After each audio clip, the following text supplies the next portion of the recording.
Unajua sitakiwi hata kufundisha hiki, lakini kwa sababu mimi Kelvin nina moyo mzuri nitakusaidia. Na kama ukiona hii video imekusaidia, mtumie na rafiki yako.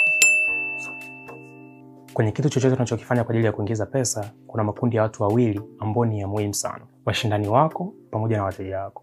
Biashara nyingi zinaweza kuwa competitor based au customer based. Nikiwa na maana kwamba biashara yako unaweza ukaijenga kwa kuangalia washindani wako wanafanya nini au kwa kuangalia wateja wako wanahitaji nini.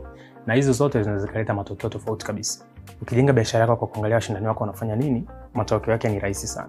Moja, utakuwa copycat. Maana yake ni kwamba vitu vyote utakavyokuwa unavifanya, utakuwa unafanya kwa kuangalia wao wamefanya nini. Lakini mbili, utakuwa nyuma yao na nyuma ya wateja wako kila wakati.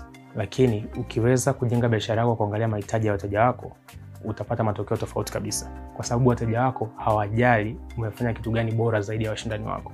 Wanajali kwamba umesolve matatizo yao. Siku zote wateja wako mbele. Wateja siku zote wanahitaji kitu zaidi. Haijalishi umempa huduma gani nzuri, atafurahi zaidi next time akija umpe huduma bora zaidi. Kwa hiyo by default utakuwa umemshinda mshindani wako. Watu wengi wanashindana kwenye features, packaging na bei. Hivi ni vitu vya msingi, lakini wateja wanashindana na matatizo yao ya kila siku. Kwa hiyo ukiweza kusolve matatizo yao, inaweza kufikisha mbali zaidi ya kufocus kwenye features, packaging na bei. Sasa biashara ambayo ni competitor based au biashara ambayo imejengwa kwa kuangalia washindani wanafanya kitu gani, siku zote inakuwa ni defensive. Maana yake nini? Siku zote inakuwa reactive lakini sio proactive.